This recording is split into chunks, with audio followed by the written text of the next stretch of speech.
그러면 저희 이제 학원의 그 목표, 저희 학원의 목표는 이제 원리 탐구가 주 이름도 원리 탐구잖아요. 왜냐하면 정확하고 빠르게 푸는 방법. 이 정확하고 빠르게 푸는 방법은 평상시에도 정확하게 빠르게 풀면은 시간이 남아요. 그런데 시험장에서는 이게 굉장히 중요한 일이라고. 시험장에 가서 시간이 모자라는 거는 시험에 떨어진다는 거예요. 예를 들어서 보통 이제 90분 정도 시험을 보는데 서울대는 작년에 같은 경우 2시간 120분 시험을 보는데 시간이 모자라게 되면은 자기가 이제 알고 있는 문제가 있겠지만 뭐 처음 보는 문제들이 대부분이야. 근데 시간이 모자라고 이제 허둥대다가 틀리게 되거든요. 그러니까 정확하고 빠르게 푸는 것은 그래서 원리 탐구가 전제 조건으로 제가 많이 얘기를 해요. 그래서 지금 현재 거의 이론들이 거의 찾는데 어쩌다 보면 정말 뛰어난 학생들이 딱 한 번씩 있습니다. 그럴 경우 이거 듣지 않고 바로 그러게 하는데 그래서 테스트를 이제 통과를 해야 되는 거죠. 오늘도 한 두 번 좀 떨어지긴 했는데 좀 그렇습니다. 그건 제 이제 권위가 아니고 제가 여기 오신 분들은 합격 가능성이 최소한 저는 한 반쯤이 돼야지 시작을 합니다. 물론 작년에는 딱 한 번 떨어졌습니다. 그건 이례적인 일이었죠. 여기 이제 저희 학원에서 보시면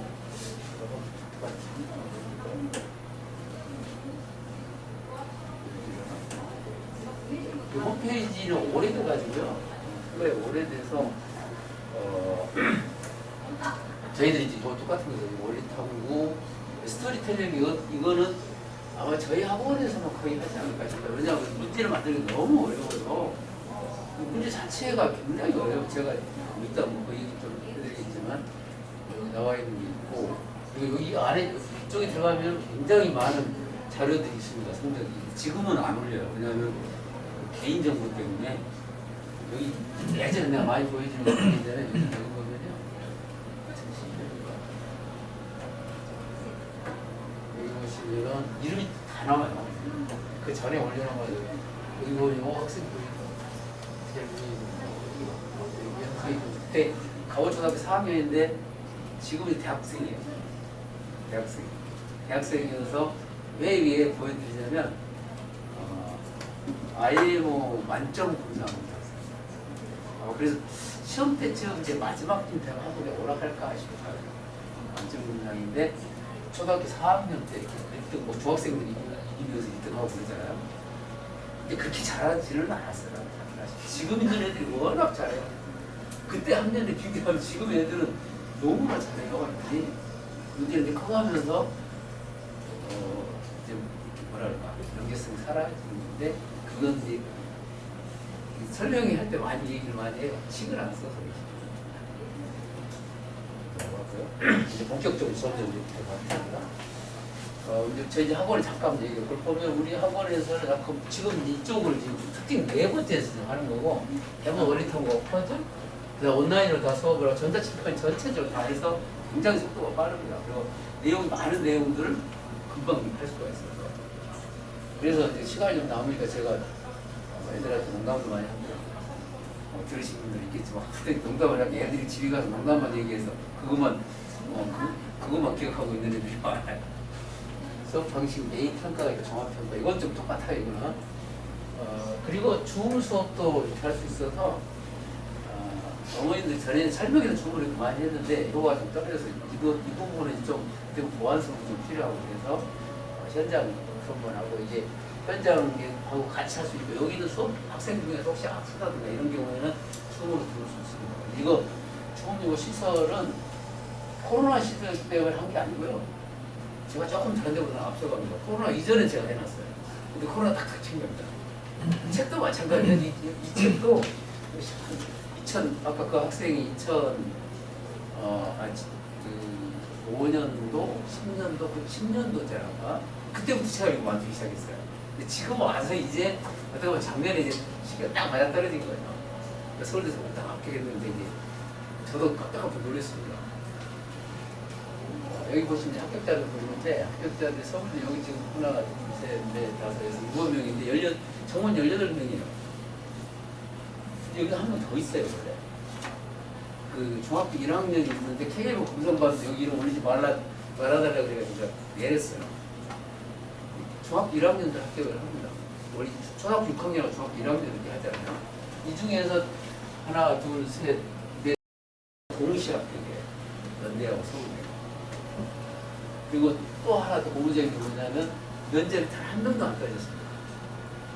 이거 내가 보기에는 있을 수 없는데 올해도 그럴 수 있을지는 나는 장담을 못해요. 그래서 다른 사람도 얘기하지만 올해는 이렇게 많이 합격할 수 있을까? 그래서 요즘 조지훈 보니까 또 합격 많이 하게 잘하는 애들도 워낙 또 많이 있어요. 그 애들 중에 전부 여기 중에 한두 명 빼놓고는 저희 학원에 어렸을 때부터 다 있었던 애들이에요. 그래서 오래된 학생들이 이제 시험 분석을 해보겠지만 그래서 합격을 했겠구나 이런 생각이 들어요. 제가 보기에는 몇 명은 떨어질 거라 생각해도 다 합격해가지고 저도 깜짝 놀랐습니다.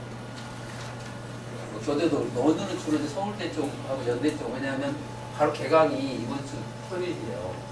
그래서 얘기 드리고 여기 있는 그 교대 같은 경우에는 교대는 보시다시피 3학년들 한 명도 없습니다. 3학년들이 몽땅 왔어요.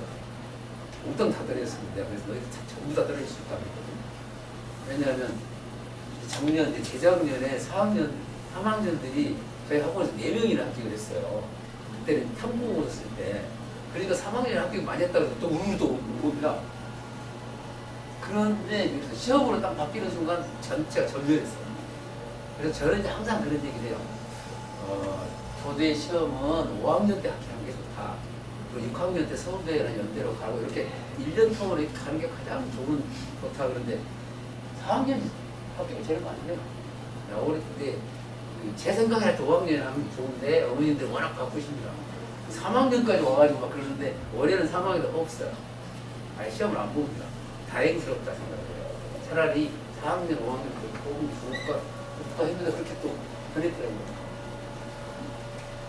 이제 보시면 이제 우선 이제 본격적으로 들어갑니다. 보면 원서 접수는 서울교대는 8일까지입니다. 8일까지. 보시면 자기소개서하고 추천서를 써야 돼요. 여기 문제는 뭐냐면 이게 1번성을 가져야 됩니다. 예를 들어서 이제 추천서를 학부모님 아까 박수님 그 얘기하던데 추천서를 쓸 때 저희들은 자기소개서를 이런 데 강점을 가지고 있습니다 라고 쓸 겁니다. 아니면 보여줘요. 그리고 1번성을 갖게 해야지 이제 나중에 이제 면접 합격하고 나서 면접 때 되면은 물어봅니다. 그게 1번성이 없게 되면은 자꾸 그쪽을 물어보는 의심을 사게 되겠죠. 그래서 이 부분은 꼭 그렇게 하시고 서울대는 아무것도 없습니다. 그냥 지원서만 쓰면 됩니다. 그리고 연대 같은 경우에도 이 연대 추천서만 합격하고 나서 자기소개서를 써요. 서울대는 합격하고 나서 자기소개서하고 추천서를 쓰는데 서울대하고 연대는 탐구보고서가 있습니다. 그래서 합격하고 나서 또 바빠요. 그러니까 미리 이제 그 예전에 있었던 이제 다른 영재학원을 다녔던 학생이나 이런 경우에는 그걸 그대로 쓰시면 돼요. 그래서 그 대신 제가 검토를 좀 해줘요. 또 틀린 경우가 애들이 이렇게 쓰다 보면 본인들이 맞는 것 같은 제가 보기 틀린 경우가 있거든요. 그런 부분에 점검을 해줄 테니까 그거는 발표 이후의 얘기니까 내가 답변하고 발표는 전부 다 10월 20일입니다. 그리고 이제 또 특이한 점은 연대 같은 경우에는 그 전에는 영재원 이게 재원생들 그 위주로 뽑았어요. 근데 지금 그거 없어졌습니다. 그리고 연대 같은 경우에 여기 보시면 시험을 보는데 시험으로 바뀌었어요. 그 전에는 시험을 보기는 하는데 1차 추천서에서 합격한 학생에 대해서 한해서 면접에서 시험을 봤어요. 그거 좀 전에 보시면 다 여기 보시면 2차 시험 면접에서 세 문제 중에 서술형 이렇게 이 부분을 내가 분석을 해드릴게요. 그래서 그 다른 부분이 그런 거죠. 연대가 대폭적으로 바뀌었다.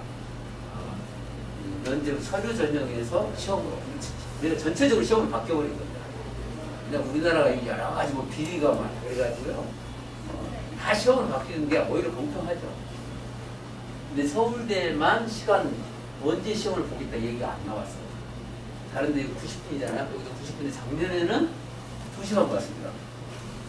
4문제. 여기 보시면 교대는 6문제예요. 6문제. 서울대 4문제. 교대는 연대는 3문제. 내용부터 분석을 해주세요. 이론수를 보면은 이렇게 됩니다. 교대 40. 여기는 경쟁률이 한 10대1, 과학을 한 15대1, 정보는 한 5대1 정도, 수리 정보도 한 5대1. 그리고 수학 여기 보면 서울대가 18명 뽑는데 작년에 199명 왔어요. 11대1 정도. 수리 정보가 한 여기 119명이 와서 6.6대2. 과학은 한 3.1, 3.6대2. 과학이 좀 약간 수월하게. 그리고 과학에서 시험 내용들이 교대하고 달리 교대는 약간 융합적으로 나옵니다. 수학이 압도적으로 많이 나오지. 6문제 중에서 수학이 5문제, 작년에는 어떤 지인지 몰라 정보는 한 문제 나오고 과학이 안 나왔었어요. 그 전에는 그렇지 않았어요. 그 전에는 수학, 과학 정보가 20문제 이렇게 나왔었거든요. 바뀐 게, 그 바뀐 영향은 어디냐면 서울대입니다. 모든 초점을 지금 오늘대 초점을 서울대 쪽으로 맞춘 이유가 앞으로 방향성입니다. 지금 이제 교대 시험을 보더라도 예전쯤에는 이런 방향으로 가겠구나. 아니면 그게 또 어떤 거냐면 앞으로 교육 방향이라고 보시면 돼요. 그래서 영재교육으로 공부를 하는 게 어떤 점에서 이로운지 이제 그런 방향으로 볼 수가 있죠. 그래서 뭐 어떻게 보면 이거 보면은 18명인데 7명이 합격한다고 애들 가면 다 지들끼리 아는 애들이에요. 이상한 현상이긴 하지만 수리 정보도 마찬가지고 그 전에는 한 1년에 한 2~3명 정도 합격한 게 보통이에요. 근데 작년에 이상하게 딱 이렇게 매치가 됐나 봐요. 올해는 어떨지는 모르겠지만 여기 나와 있는 걸 분석을 해볼게요. 그리고 10월 20일 날 전체 발표니까 여기 계시는 학부모님께서 다시 볼 수 있으면 좋겠습니다. 여기 보시면 이제 분석을 해보시면요. 물론 작년에 10월 16일 날 봤는데 갑자기 왕창 당겨졌잖아요.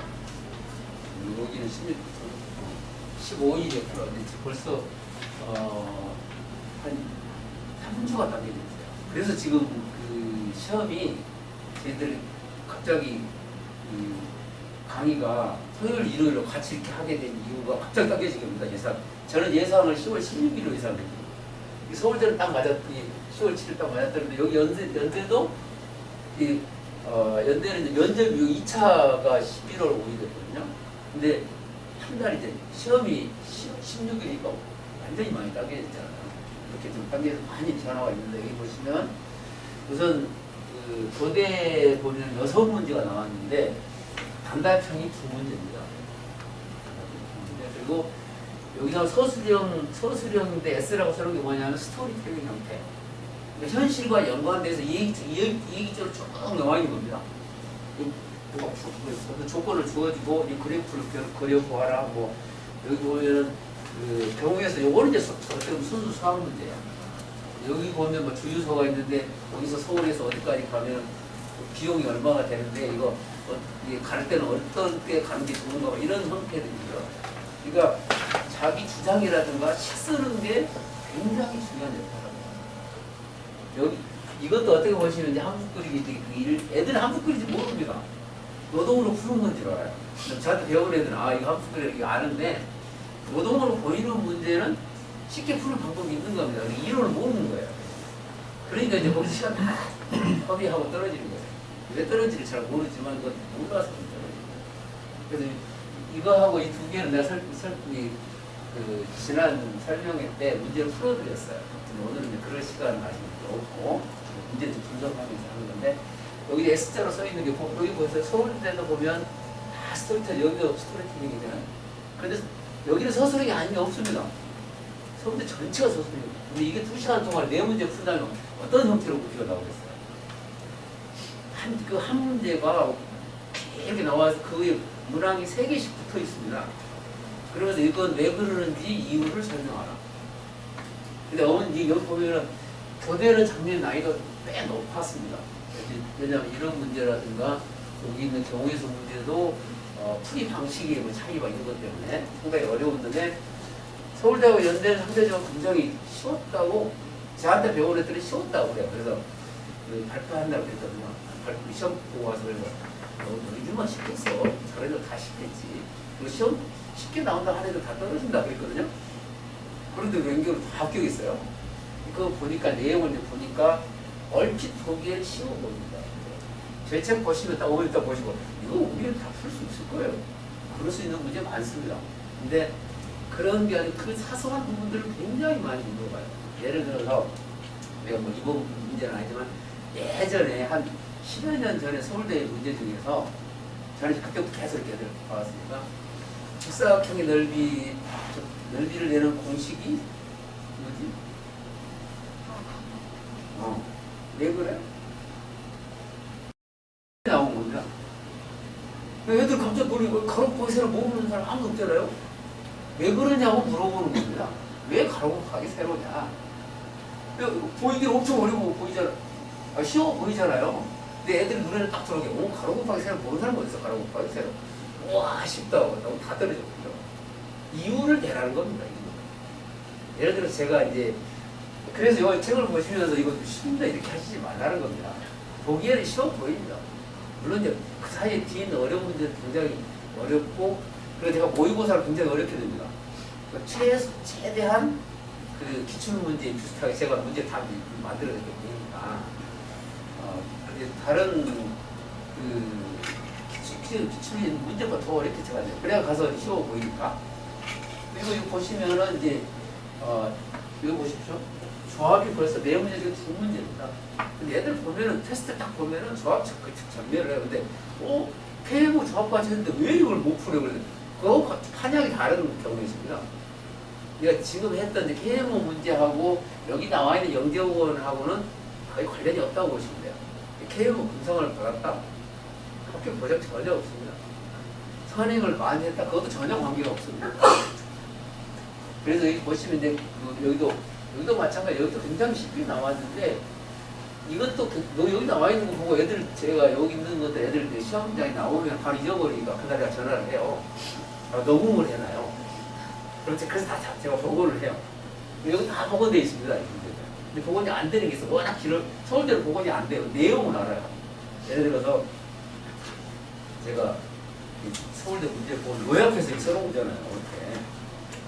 내용 문제 다 있어요. 정보까지 있어요. 근데 구체적으로 어떤 내용인지를 잘 모를 정도로 깁니다. 근데 이것은 조합에 관한 거구나. 이것은 뭐에 관한 거구나. 이게 창의성에 관한 거구나. 이런 것들. 또 여기 창의성 문제들이 많이 나오잖아요. 여기 아마 참말적 거짓말적 얘기는 아마 많이 들었을 거예요. 여기도 그렇고요. 여기도 그렇고 두 개 다 그래요. 그런 형태는 약간 이제 변형돼서 나오는 거지. 그러니까 KMO 문제하고 전혀 관계가 없다고 보시면 됩니다. 그 대신 뭐하고 관련이 있냐면 KJMO 문제가 더 가깝습니다. 그래서 내가 KJMO 문제를 공부를 한 게 좋다. 물론 단답하니까 좀 불만이죠. 서술형이 좀 있었으면 좋을 텐데. 그래서 저희들이 모의고사를 보는데 엄청 어렵게 내놔요. 저기 보시면 모의고사 KJMO 모의고사 제일 높은 점수가 75점이에요. 작년에 100점짜리가 7명인가 나왔을 겁니다. 근데 그 중에서 3명이 6학년인데 의외롭게도 저희 학업 출신이었어요. 3명이 다 6학년. 그런데 이거 보시면 이제 그런 문제들이 그런 관련이 그 학생들 2명이 서울대 영역을 합격했어요. 만점짜리 2명이. 근데 한 명은 이름 안 올라가 있고 한 사람은 올라가 있고. 그리고 이 특징을 보면 여기 보시다시피 단답형은 아마 올해는 더 적게 나오지 않을까 싶어요. 근데 보시면 우선 창의력, 경우의 수 조합하고 같은 색깔로 표현하잖아요. 근데 연대는 지금 여기 안 냈는데 올해는 틀림없이 나옵니다. 그런 것도 없어요. 그리고 기하하고 여기서는 기하가 안 나와. 내가 보기엔 기하 쪽이 나올 가능성이 있고 제일 잘해야 되는 게 조합, 경우의 수죠. 그거 하고 그다음에 이제 변별력이 있는 문제가 기하 쪽이에요. 기하. 그것도 입체 쪽에. 그게 예전에서부터 이렇게 공통되어 있습니다. 그리고 창의력 문제는 수학과 전혀 관련이 없는 것처럼 보이는데 이론들이 다 있어요. 근데 교과 과정하고는 관계가 없습니다. 어머니들 보기에 주제를 이 얘기를 하시면 그동안 공부를 뭐 했나 이런 생각도 들 수도 있어요. 그런데 애들이 공부를 이렇게 하다가 잘하는 애들은요, 그거 정말 뛰어나게 합니다. 어떤 게 전혀 안 배우는데도 내가 이렇게 시험 테스트 해보면 전혀 안 했다는데 잘하는 경우도 있어요. 있다고 볼 수 있습니다. 여기 보면 이제 서술형 보면 특징이 뭐냐면 서술형 문항이 많아지고 있다는 거. 그리고 식, 그다음에 이유, 논리적 근거 이런 것은 어디서 논리적 근거라는 것은 수학 원리에 정통해야 되는 겁니다. 아까 얘기했죠. 가로 곱하기 세로 누가 몰라. 근데 덧센 거 곱센 거라고 예를 들어서 제가 서울 1학년 때거든요. 1학년 때인데 박세희 교수라는 분이 있어요. 수학 개론이라고 수업을 하는데 딱 들어갔는데 저한테 학생들이 수십 명 영어 한 100명쯤 부를 것 같은데요. 예를 들어 사칙 연산에서 가로를 먼저 하는 건 다 알아요. 곱셈 나눗셈을 먼저 하고 덧셈 뺄셈은 나중에 한다. 학생 왔어요. 왜 그랬지? 전혀 모릅니다. 저희도 몰랐습니다. 그렇게 물어봐요. 많은 사람 손들어갔거든요. 한 명도 없습니다. 왜냐고 물어보는 거예요. 이거 하는 건 알죠. 가로를 먼저 하는 거는 그건 약속이니까. 덧셈 뺄셈을 왜, 아니 곱셈 나눗셈을 왜 덧셈 뺄셈을 먼저 하냐고 물어보는데 대학생이 서울대 학생들이 한 명도 모른다는 게 의아스럽잖아요. 그렇게 합니다. 애들 보기에는 엄청 쉽게 보이는데 그렇지가 않습니다. 영재성은 아주 사소한 부분에서 보여요. 제가 막 테스트만 해봐 금방 보이더라고요. 이거 뛰어난데 선행이 안 됐더라도 얘는 이 수업을 하면 되겠습니다. 이렇게 얘기를 하는데 지금은 이제 어떤 거 좀 늦은 편이죠. 그 전에 한 방학 전 정도 왔었으면 생각이 좋을 텐데 그때도 그런 얘기 말씀 많이 드립니다. 이 와서 테스트를 떨어뜨리는 거는 능력이 부족해서 떨어지는 게 아닙니다. 왜냐하면 지금은 그 전에 했던 것을 바탕으로 해서 제가 이렇게 문제를 풀면서 얘기를 하는데 못 알아볼 가능성이 많아요. 머리의 문제가 아니라고 말씀드립니다. 능력은 뛰어나는데도 그 바탕이 안 돼 있을 수 있어요. 누가 계산 수준을 모르는 사람 어디가 있습니까? 왜냐고 물어보는데 왜냐고 이제 한참 얘기를 이제 많이 해야 되잖아요. 그게 원리를 이제 터득하고 들어오는 학생과 그렇게 해서 이제 실전으로 들어가기 때문에 저도 아까 말씀드렸죠. 딱 봐서 지금은 학교 가능성 물론 들어가서 공부를 해서 도움은 많이 됩니다. 다른 거랑 이렇게 해서 공부가 많이 되는데 저는 이제 지금 마지막에 인원수를 제한도 있고 그래서 학교 가능성을 이제 보고 제가 이렇게 말씀드려요. 그리고 실생활과 관련되어 있는 스토리텔링형 되는 문제를 많이 나오는데 문제의 파악이 잘 안 돼요. 이 문제가 긴데 어디가 수학적인 들어있는지를 모르는 겁니다. 근데 그런 훈련이 좀 돼 있어야 돼요. 물론 이제 모의고사를 통해서 빨리 터득하는 학생들이 있어요. 그리고 조합과 창의를 융합 문제가 이건 뭐 앞으로도 그럴 겁니다. 그래서 선행학습을 해결할 문제는 거의 없다고 보시면 돼요. 그 대신 제가 이제 테스트를 할 때 3학년 1학기 걸 많이 봐요. 그래서 뭘 보냐면 인수분해 능력을 봐요. 대부분 애들 인수분해 잘하는 애들 수학 공부 잘합니다. 그리고 저학년 때 소인수분해 이렇게 수학 쪼개는 거 있잖아요. 그걸 잘하는 애들 수학을 잘해요. 그래서 저학년 때 제가 소인수분해 엄청나게 많이 시킵니다. 그 다음에 등식에다, 그 다음에 인수분해는 거의 대학교 수준까지 시켜요. 그러면 그냥 위에 공부하는 거 쉽습니다. 그래서 공부하는 순서나 이런 게 시간을 전략하는 굉장히 중요한 역할이에요. 공부를 문제를 많이 푼다고 절대 공부 잘하지 않습니다. 정말 파운동하고 있을 가능성이 많아요. 그건 원리 탐구도 내가 다시 들어가겠습니다. 오늘은 실전적인 그리고 교대는 난이도 높았지만 서울대하고 연대는 상대적으로 체감 난이도가 낮았는데 누구는 합격하고 누구는 떨어지느냐. 그것은 가장 사소한 부분에서 이론적인 근거가 있어야 돼요. 어떤 설명을 할 때 논리적 근거가 있어야 되잖아요. 왜 그러는지. 왜 저기까지 멀리 가면은 어떤 면에서 손해가 되고 어떤 이익이 되고 어떤 차원에서 이익이 해야 돼. 이런 부분이 일목요연하게 쭉 나와야 되고 또 하나는 제가 항상 얘기하지만 합격하려면 마지막에 너 생각을 써라. 다 예상되는 거는 다 누구나 할 수 있어. 하나 정도만 이 생각을 써야 돼. 그래서 내가 모의고사 볼 때 그런 점수를 써보게 줍니다. 근데 거기 이제 익숙해지는 거죠. 근데 그게 굉장히 서술을 하는 데 있어 엄청나게 중요한 역할을 합니다. 그래서 이 서술형이 많이 나오기 때문에 이제 면접이 굉장히 중요한 역할이에요. 교대는 면접 많이 떨어집니다. 근데 서울대나 연대는 좀 덜 떨어집니다. 왜냐하면 중복 합격했습니다. 그래서 이제 마지막에 5명 정도 중복 합격했을 때 서울대나 연대 성향이 달라요. 연대 쪽에는 KMO 성향이죠. KMO 잘하는 애들이 합격 가능성이 높고 서울대는 선행은 덜 돼 있는데 수학적인 능력들이 이렇게 여러 가지 엉뚱하게 생각하는 것들 그리고 수학 이론에 밝은 애들 그런 애들 있거든요. 근데 그런 학생들을 이렇게 제가 분배를 해요. 너는 이쪽으로 가는 게 좋겠다. 그런데 5명 중에 3명이 서울대로 갔어요. 그래서 서울대 가면 떨어질 확률이 없습니다. 그랬거든요. 그러면 안 떨어졌어요. 다행히. 연대를 가면은 왜냐면 아무래도 이런 수를 많이 뽑으니까. 그래서 하여튼 하나도 떨어지지 않아서 다행히 했는데 그 애들이 좀 능력이 있는 애들이 좀 합격을 하니까 그렇죠.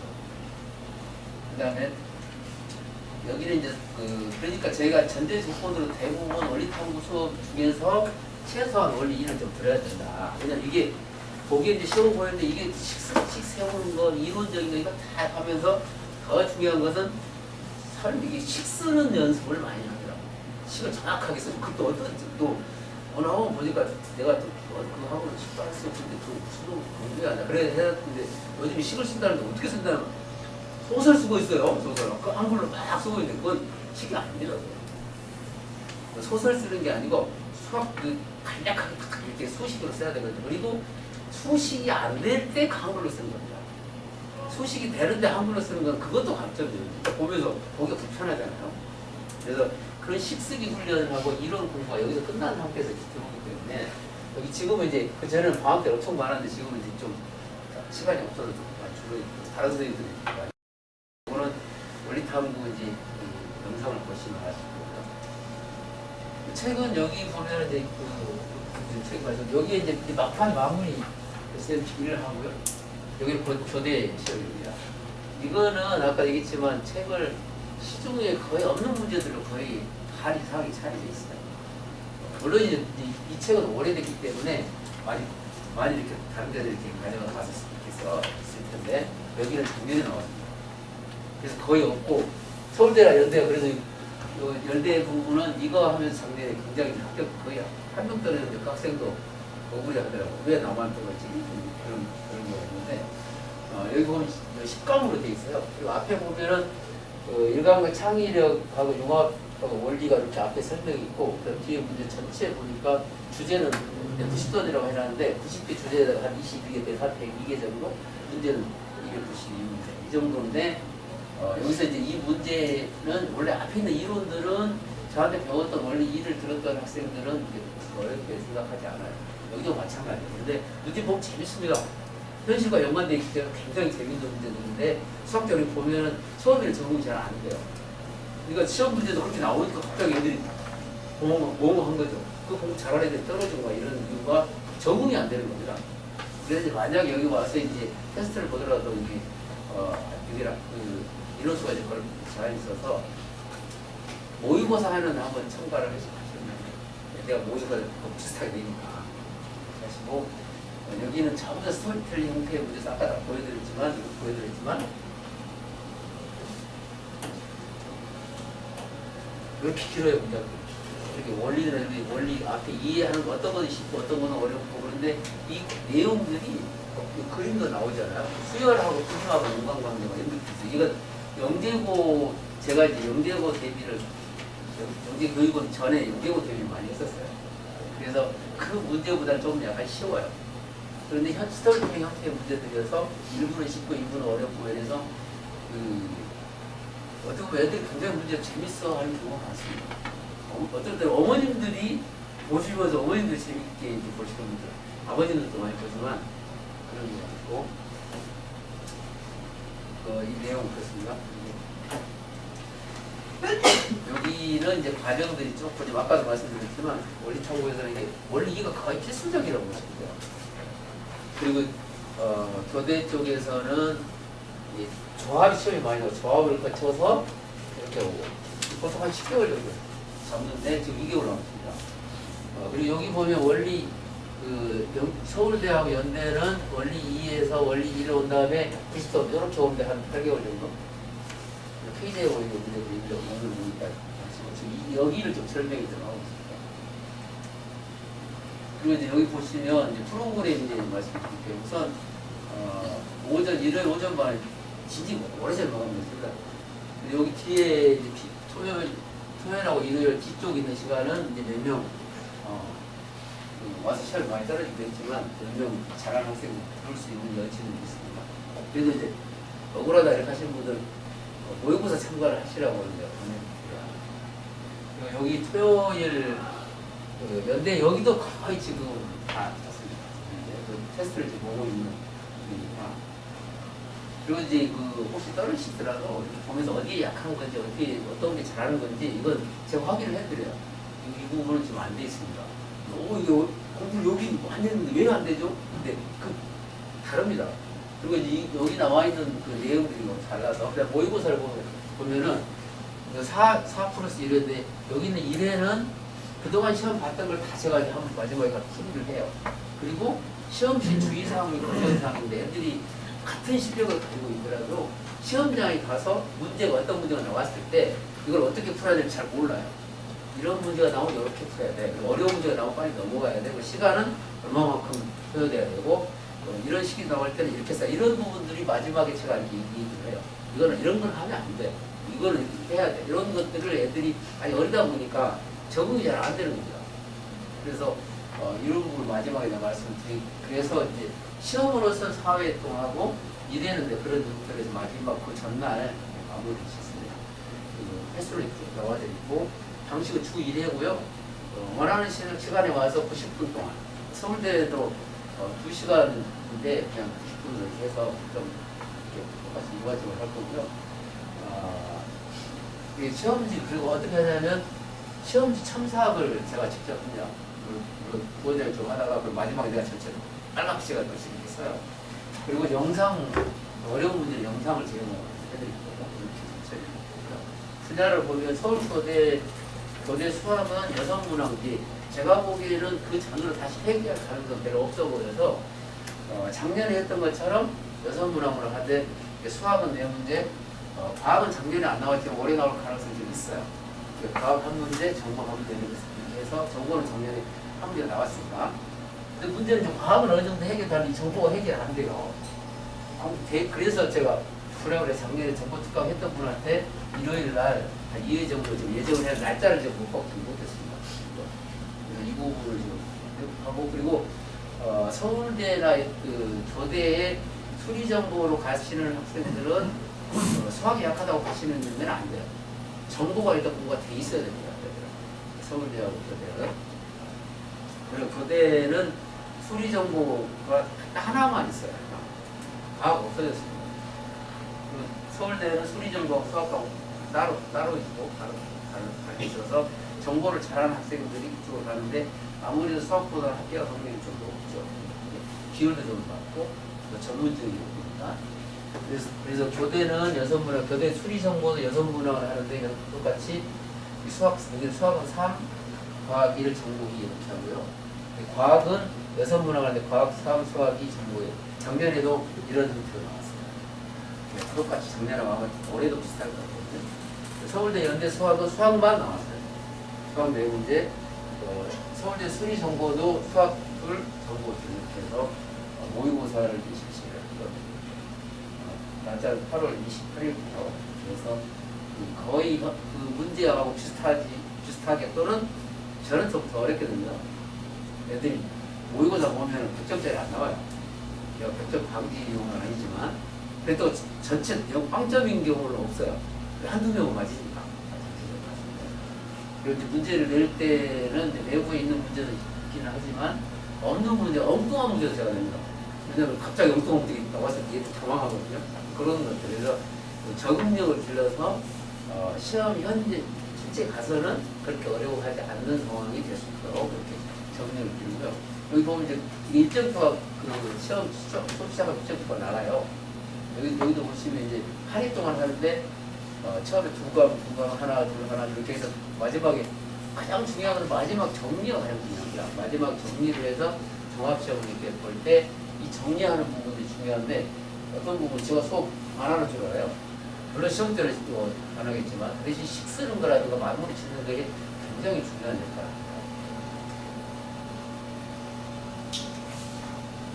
그 다음에 이제 공부하는 방법이라든가 그러면 어떻게 하는 게 왜 또 준비하는 게 어떤 게 이루느냐 그러면 우선은 공부하는 방법은 식습니다. 식습인데 그 중에서도 좋은 식습이에요. 좋은 식습이 어떤 거냐면 지금 현 학년에 맞게 식을 쓰는데 그게 학년이 올라가면서도 쓸모가 있는 그렇다고 그럼 그 고등학교 거 쓰면 되겠는데 그게 아닙니다. 지금 현재 초등학생 같은 경우에는 문자를 쓰면 안 되잖아요. 문자를 쓰지 않고도 식을 써 나가는데 그 다음에 문자가 이렇게 들어오면은 그 식이 그냥 쓸 수 있도록. 그리고 이제 문제가 어려워져도 풀 수 있는 거. 지금 현재 저희들 책 몰입한 같은 문제가 좀 쉬워요. 좀 쉬운 문제가 돼. 이거에도 다 풀어요. 그런데 그걸 하자고 하는 게 아니, 답을 맞추자고 하는 게 아닙니다. 그 문제를 통해서 어려운 문제로 가는 과정. 이게 만약에 이 문제를 푸는데 이게 어렵게 이게 복잡해지면 어떻게 될 것이냐. 그 문제 수업이 얘기를 해요. 특히 그 직사각형에서 가로가 같으면 세로 넓이가 넓이 이런 게 나오는데 그 K점에 많이 나옵니다. 제 문제는 쉬워요. 근데 실제 그 문제 가면 어려워요. 물론 모의고사 할 때 더 어렵거든요. 그렇게 하는데 그런 것들 학년이 올라가서도 쓸모가 있으면 어떻게 되냐면 공부량이 줄어들어요. 그냥 이거 배운 건데 이거 약간 바꾸기만 하면 되네. 이런 형태가 좋은 시기라는 거예요. 그래서 공부가 잘 돼 있느냐 아니냐는 어떤 거 보면은 갈수록 공부량이 줄어들면 공부가 잘 돼 있는 거고 갈수록 많아지면은 공부 안 돼 있는 겁니다. 예를 들어서 어떤 문제가 있어 그걸 노동으로 풀었다. 쉬운 문제 노동으로 풀 수 있죠. 그럼 저를 그어버립니다. 이거 만약 숫자 더 못 할 건데 그런 문제들은 내가 원리탐구 때 얘기를 많이 해요. 그래서 그렇게 해서 차라리 그렇게 풀려면 놀아라. 풀어서 뭐 할 거야. 단맞아서 뭐 할 거야. 이렇게 식을 써서 좋은 식을 써서 앞으로 쓸모가 있게 해야지. 그러니까 식을 무조건 막 소설을 쓴다고 해서 그건 차라리 하지 마라. 차라리 소설을 쓰지 마라. 근데 식은 간결하고 앞으로 쓸모가 있는지 없는지를 이게 보는 겁니다. 그래서 그걸 보고 이제 답은 틀려도 제가 걱정을 많이 안 시켜요. 그냥 계산하다 틀리거든요. 서술형일 때는 그게 그렇게 됩니다. 또. 근데 단답형일 경우는 이렇게 치명타가 되지만 서술형일 경우에는 대답 틀릴 수 있어요. 답 틀린 거 생각이 어떤 거냐고. 그리고 이게 어떤 방식으로 풀어낸 거냐. 이걸 통해서 앞으로 어려운 문제를 해결할 수 있는 풀이냐. 이걸 보는 거니까 가장 중요한 것은 좋은 식수입니다. 그리고 그 다음에 생각의 다양성인데 생각할 시간을 많이 가져야 됩니다. 문제를 많이 푼다고 해서 좋은 게 아니거든요. 문제 막 나오면 노동을 해서 답을 막 하는데 그건 이제 일반적인 단순한 문제이기 때문에 영정을 쓰는 문제는 단 한 문제도 안 나타나요. 그리고 수학 공부에서 꼭 지켜야 할 단계 지키기라는 게 무슨 얘기냐면 순서를 예를 들어 저학년 때요. 제일 중요한 게 소인수분이거든요. 그걸 잘하고 나면 그 다음에 어려운 문제가 풀려요. 그리고 응용 문제 풀 때는 등식의 원리를 어느 정도 초등학교 때 다 나오거든요. 등식의 원리를 갖추고 문제를 들어가야지. 그래야 시간이 줄어듭니다. 그 순서를 지키면은 공부량이 줄어들 뿐만이 아니고 학년이 올라가면 할 게 없어져요. 사실. 애들이 고등학교 올라오는 수학 상황하고 왜 이렇게 쉬워요? 그래요. 그 얘기를 미리 해요. 이거 끝나고 나면 이게 별 할 게 없어. 그래서 이거 힘들더라도 이거 잘 이렇게 가지고 있어. 그러면 하다 보면 그런 얘기를 많이 합니다. 그리고 최종 마무리, 단원 테스트라든가 마무리 이런 것도 시기의 훈련도 되지만은 마지막에 그동안 배웠던 걸 자기 거가 돼야 되잖아요. 나만 잘하면 뭘 그래요? 학생이 잘해요. 그러니까 마지막에 정리를 다 하게 만들어요. 만약에 정리가 안 돼 시험 받으면 다시 보라고 해요. 그동안 했던 거 다시 다 풀고 다시 해. 다시 문제를 풀게 합니다. 그래서 그런 경우가 있어요. 내가 전부 다 시험 채점 딱 하고 나서 내가 지적했던 게 하나도 안 고쳐졌다. 다시 풀라고 해요. 그런 경우도 오늘 또 몇 명 나왔는데 그렇게 하고요. 그리고 이제 주의할 사항은 연역적 문제 시작. 이게 뭐냐면은 풀이를 할 때 저는 이제 KJM을 모의고사만 현실 적응하게 하기 위해서 그런지 전부 다 서술형입니다. 단만 이렇게 그냥 떨어뜨려 쓰는 건 그냥 과거거든요. 그냥 아무 쓸모가 없는 거죠. 그리고 시작할 때도 그런 얘기 했지만 굉장히 아까 아예 만점 분석이라는 거 거의 있을 수 없는 얘기들이잖아요. 근데 그 학생이 보다 지금 현재 5학년, 4학년 때 더 제가 보기에 머리가 좋은 애들이 아주 즐비합니다. 근데 그게 왜 그렇게 되느냐? 어디 모니터하고 설명할 때 그런 얘기 많이 해요. 어머님들한테 문제 큽니다. 그냥 애들 문제 엄청나게 많이 시켜요. 쓸 때 그거 뭐 하는지 다 맞으면 똑바로 치고 이러는데 그거 아무 의미가 없다. 그리고 공부 잘하는 애들은 혼자 생각을 많이 해야 됩니다. 그리고 너무 이게 촉박하게 뭘 많이 시키면 또 안 돼요. 그렇게 공부 많이 시켜서 애들 저는 지식 노동자도 아니고 가면은 영재성 사라진 거니까. 그래서 내가 그런 경우에 식을 안 쓰고 답이 나올 때 설명할 때 그런 얘기를 많이 하죠. 이게 애들이 야, 너 천재적이다 그랬잖아. 내가 그래서 이렇게 썼어요. 그런 얘기하고 내가 있어요. 여기 천재잖아요. 내가 제자로 이렇게 써줬어요. 그래서 이렇게 천재가 된다. 재앙이 온다요, 재앙. 영재성 사라져 버립니다. 그래서 제1 요소가 시간 쓰기입니다. 근데 보시면 다 식쓰기잖아요. 답만 맞췄다고 엄청나게 뛰어나다? 전혀 그렇지 않습니다. 제가 보기에 영재성은 영재 학생은 약간 느릿합니다. 빠르지 않아요. 약간 느릿해. 선생님 왜 그래요? 이런 거예요. 그 어쩌다 보면 맞아 그 얘기를 내가 안 해줬구나 이런 경우도 있고요. 어머니도 보기 약간 답답해 보일 수도 있습니다. 그런 애들이 없대요. 뭐 문제 딱 봐서 막 공식 지문 내가 문제 많이 막 다리 툭 나오고 이게 이런 게 아닙니다. 그래서 가다가 사과해야 돼요. 그거를 식을 안 써요. 그래서 식쓰기는 항상 해야 되고요. 그 지나친 선행도 좋지. 선행하지 말라는 얘기가 아닙니다. 지나친 선행 쓸 때 쓸모없이 막 위로 올라가요. 뭐하러 가신지 모르겠어요. 예를 들어서 저 같은 경우 이제 그 중등부에 심화까지 중3까지 끝나고 나면 고등학교 할 게 없습니다. 물론 저 6학년 중에서 그 무조건 끝난 애들도 있긴 해요. 그 애들은 하라 그래요. 이거 할 게 없으니 뭐 해야지 하는데 그 전에 그럴 소양을 아직 갖추지도 않았는데 가시면요 천재가 됩니다. 조심하시고 여기 보시면 문제들이 다 그런 형태들이잖아요. 그리고 어느 정도 되면 제가 제 마음속에 몇 명이 소설이든 몇 명은 확실해. 그건 그냥 다 합격합니다. 근데 아직은 얘기를 잘 안 하죠. 시험 가까이 가면 누구는 합격할 것 같아요. 그 중에 한 명이 또 그런 학생들 그런 경우도 있어요. 선생님 시험 잘합니다. 엄청나게 말하는데 저 그럴 것 같아요. 그래서 내가 그랬을 때는 합격한다. 깜짝 놀라더라고요. 아니 제가 그렇게 잘해요. 시험장에 가봐라. 갔다 오더니 아무것도 나오더라고요. 합격했잖아요. 엄마가 보셨어요. 근데 그런 게 보여요. 왜냐하면 제가 문제를 내면은 애들이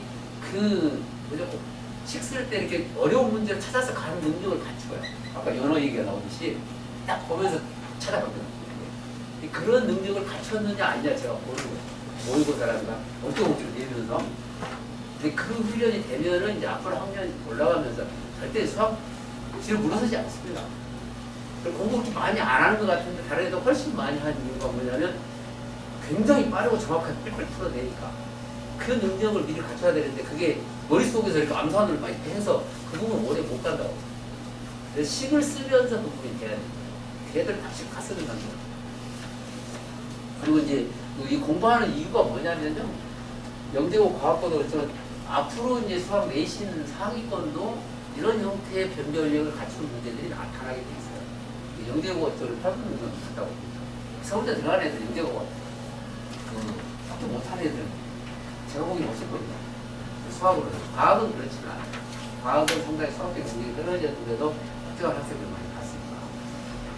그리고 수능도 여기 보시면 수능도 2028년부터는 논술 서술로 나온다고 이미 발표했습니다. 지금 중학교 2학년 그때는 이렇게 논술을 써서 지금은 오지선당이지만 이게 나옵니다. 그래서 변별력은 볼 것도 없죠. 당연히 수업트랙에서 긴 문장이라든가 거기에서 나와 있는 현실과 연관되어 있는 문제집들 서술하는 형태들이 그만큼 중요하다는 거.